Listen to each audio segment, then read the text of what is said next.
Hi everyone and welcome to another video of Daily DIY. I'm here with Bagel and I'm going to be teaching you how to crochet your own dish rag. For this project, what you're going to need is a crochet hook.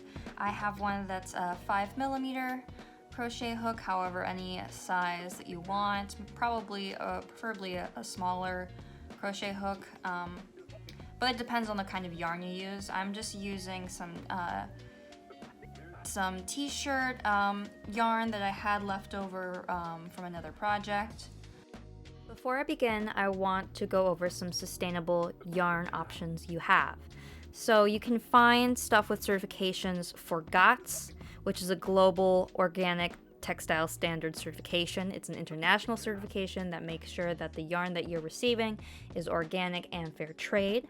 You can get this weird OEKO text mark, and that just makes sure that the yarn you're receiving has no harmful substances, which is great if you have sensitive skin like I do, and if you're making something that you want to wear, that's a great yarn to look for.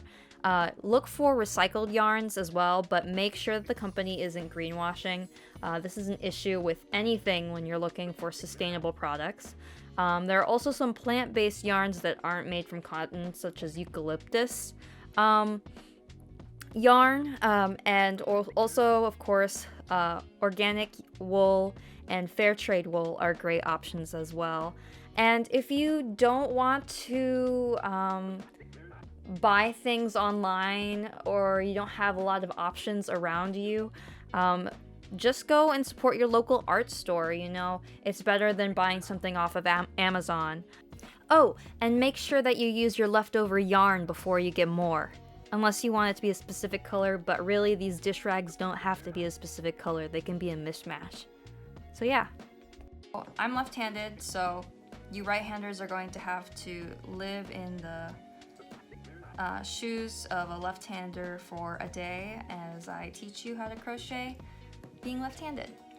And so what you want to do first is do your average slip knot.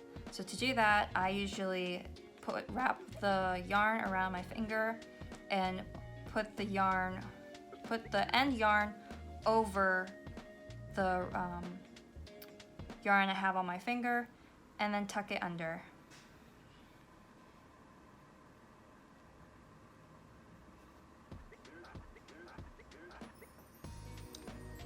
Right? And then I put it on my crochet hook and I tighten. There are several YouTube tutorials out there that are way better at showing how to make different ways to start your slip knot if you need. The first thing you want to do for this project is chain 26. So you want to pull the yarn over your crochet hook and then pull it through. So over and through 26 times. Shout out to the blog where I got this pattern. It's called Missed Stitches, and the link is in the description below, so click on that if you want more free crochet patterns.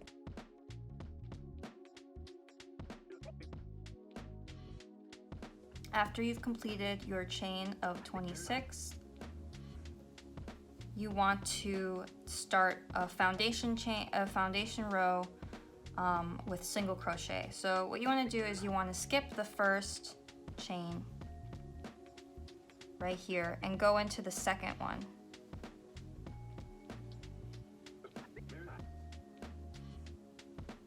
You want to loop around your yarn and pull through just that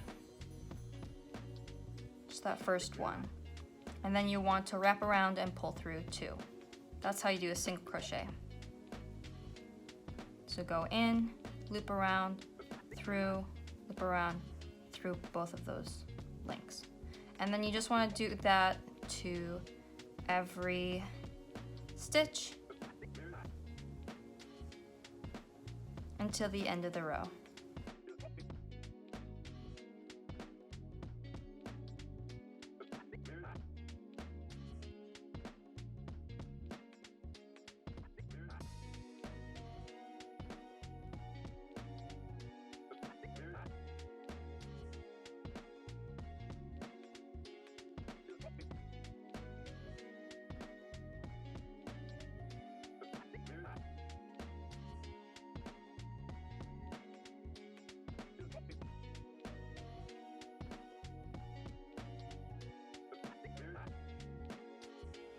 Now that you're done with your foundation row, you want to get started on row 3.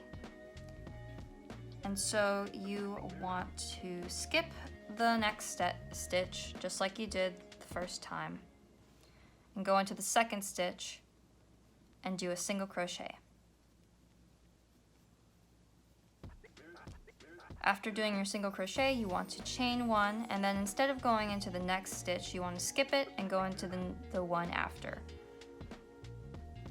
And do single crochet, chain 1, and skip. Single crochet, chain 1, and skip until the end of the row.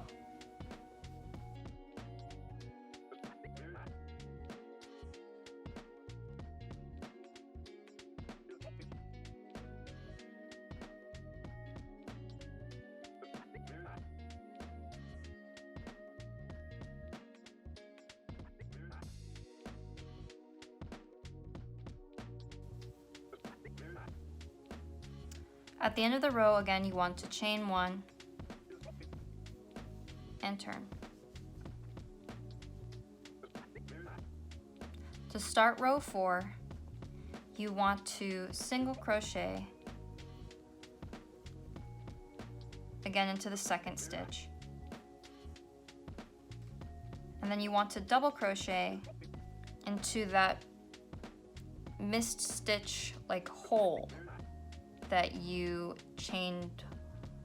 You missed that stitch right here, and so there's a hole you want to double crochet.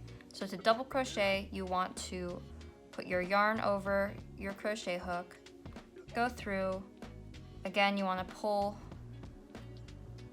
the yarn through, so you have 3 loops on your crochet hook.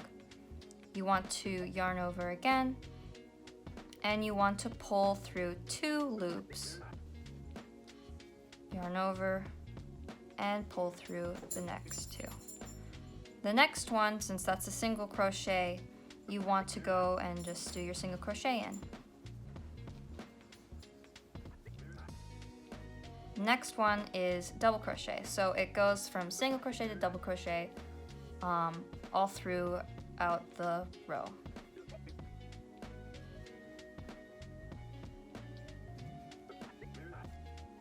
Again, there are YouTube videos that help you do double crochet and all kinds of different stitches.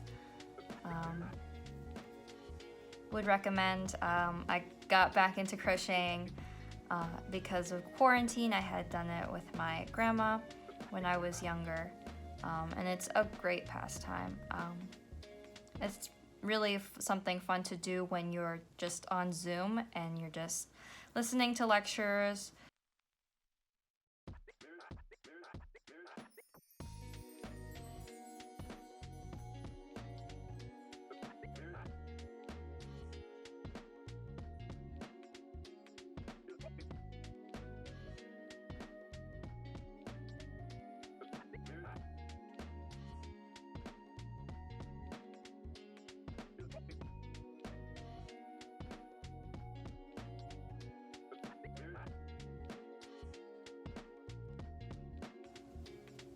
Again, you want to chain 1 and turn. So rows 3 and 4 are going to be kind of your pattern that you're going to continue for the rest of the project. So now we're going to do what we did on row 3, and we're going to single crochet, chain 1, skip 1, single crochet, etc.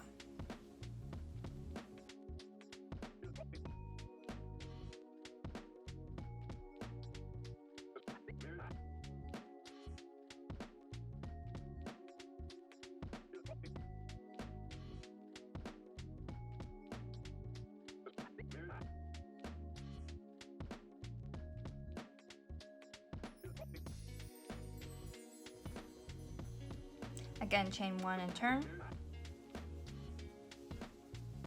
And now we're going to repeat row 4.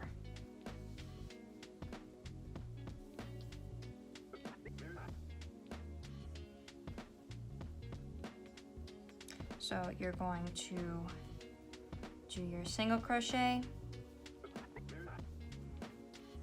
double crochet,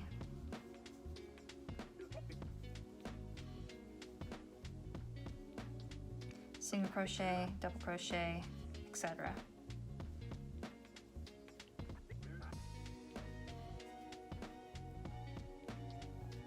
And then you want to repeat those 2 rows until you feel like you've gotten to a nice length that you can, you know, it looks like a rag, and yeah. I've finished my crochet dish rack. I just kept on doing those rows 3 and 4. And now that I've cut my yarn, I'm going to take the yarn and pull it through the last loop and tighten it. And so you can cut off these end yarns just to make it look nicer. Of course, you want to tighten it before you cut it.